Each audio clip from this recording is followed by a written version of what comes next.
तन मन धन अर्पून निष्क्रिय असलेल्या नेत्याच्या पाठीमागे उभं राहण्याची मनाचा दातृत्वपणा तुम्ही त्या ठिकाणी दाखवला आणि त्याच्यामुळे 6 वेळा लोकसभेवर राहण्याची संधी मिळाली.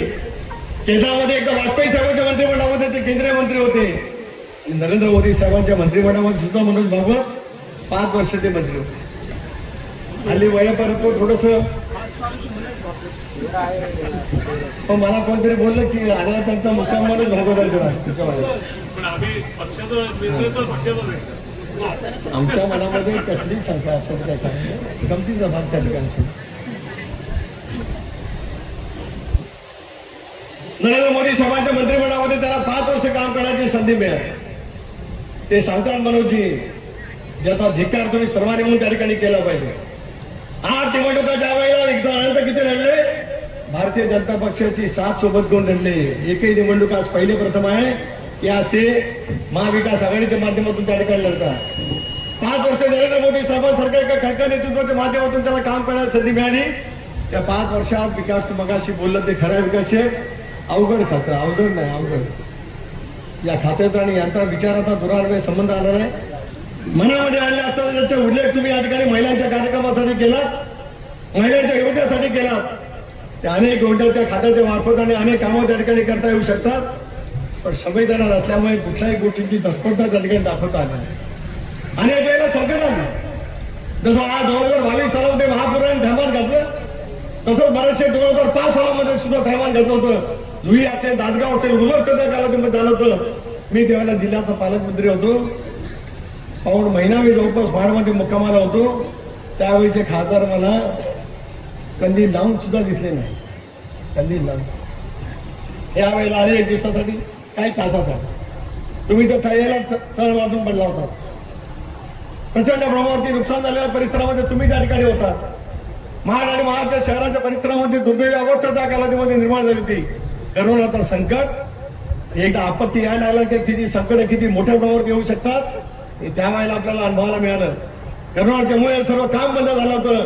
त्याच वेळेला महापुराचा तळाला काय तालुक्याला बसला आणि आज मला अभिमानपूर्वक उल्लेख या ठिकाणी करायचा आहे की मी अनेक वेळा अजितदादांना सांगितलं त्यावेळेला महाडच्या या सगळ्या ऐतिहासिकातल्या शहरामध्ये एकनाथराव शिंदे आले नसते तर पुरानंतरची महाडची परिस्थिती अधिक भीषण बनली असते.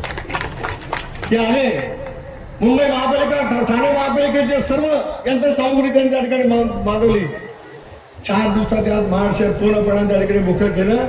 नाही तर महिनाभर जर काय तशा पैसा राडारोडा राहिला असता तर आरोग्याचं आणि रोगाचं थैमान त्या ठिकाणी होऊ शकलं असतं.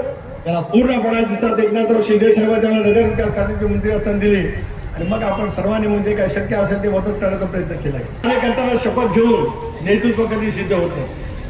सांगा तुम्ही गेल्या 15-20 वर्षाच्या राजकीय आयुष्यामध्ये भरवसे असेल. मी सुद्धा गेल्या 40 वर्ष या राज्यावर जिल्ह्यामध्ये काम करतो. मी 85 साली विधानसभेचा उमेदवार होतो.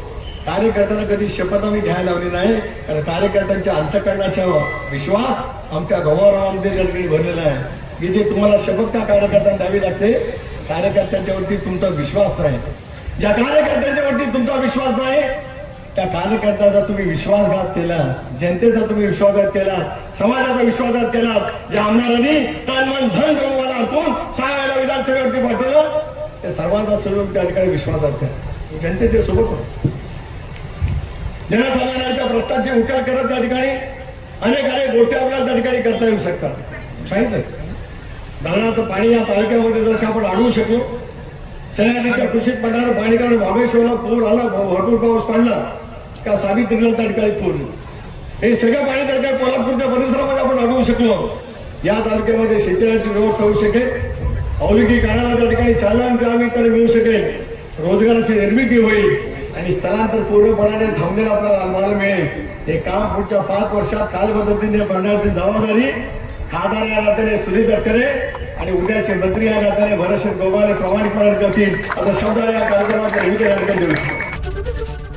एबीपी माझा, उघडा डोळे बघा नीट.